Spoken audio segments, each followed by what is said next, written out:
Olá pra você que deu play nesse vídeo. Meu nome é Henrique Piveta Vieiro. E essa é a Florinha. Oi, perfeita! E hoje nós precisamos conversar sobre incentivo ao medo. No vídeo anterior eu falei sobre como existem diversas realidades e como cada pessoa tem uma visão de mundo diferente. E pro final eu falei de uma situação que é como uma versão mais agravada do problema que eu explanei naquele vídeo.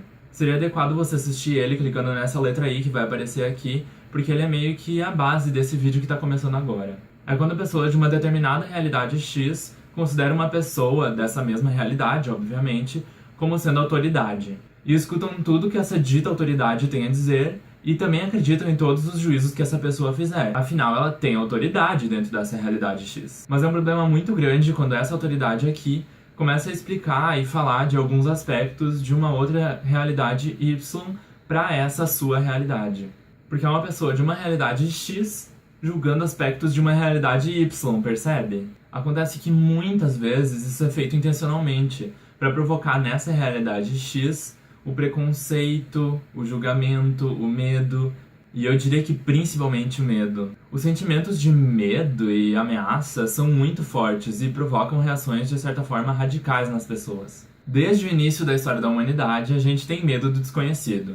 Gente, antes da expansão marítima acontecer, os europeus diziam que vários monstros habitavam os mares e que criaturas deformadas viviam nas Américas.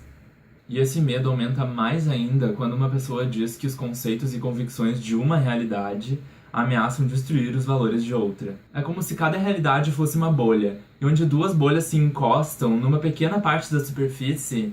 Ai, peraí.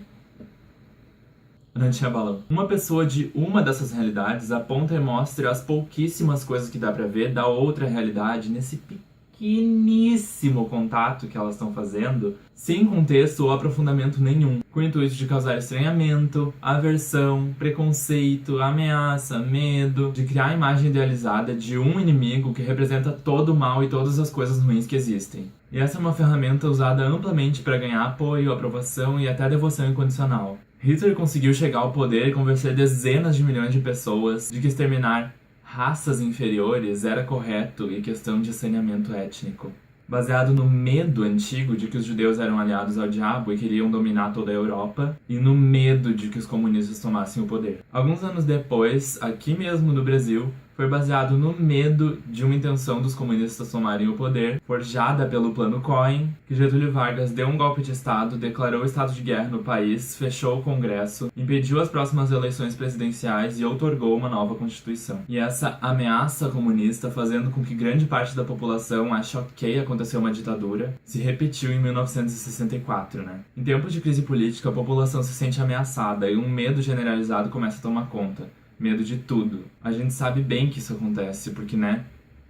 E é muito interessante para quem quer se manter no poder que esse medo se espalhe. Porque esse medo permite a ascensão de ideias extremamente conservadoras. Ideias como dizer que sexualidade e gênero não são assuntos para ser tratados em sala de aula, ou achar certo fechar diversas exposições de artes pelo país. E para fundamentar e impulsionar esse medo, vale tudo, inclusive e principalmente espalhar fake news. Por isso é tão importante verificar a fonte e a veracidade de uma informação antes de sair compartilhando ela nas redes sociais. Esse medo faz com que a população deixe qualquer situação acontecer, por mais radical que ela seja, contanto que suas convicções e seus valores não sejam mais supostamente ameaçados e aquele hipotético inimigo idealizado que representa todo o mal seja destruído. Eu quero ressaltar que esse tipo de ferramenta não foi usado só no passado. Se não ficou claro, a gente está vivendo isso agora. Isso está muito mais presente na nossa sociedade atual do que a gente percebe. Afinal, na maioria das vezes a gente prefere julgar ou se sentir ameaçado do que tentar se colocar no lugar do outro para entender melhor seus conceitos. A gente tem que tomar muito cuidado, porque um povo que não conhece sua história está condenado a repeti-la. O próximo vídeo vai ser meio que uma continuação desse, com situações um pouco mais específicas. E eu espero que esse vídeo tenha sido gatilho de uma epifania.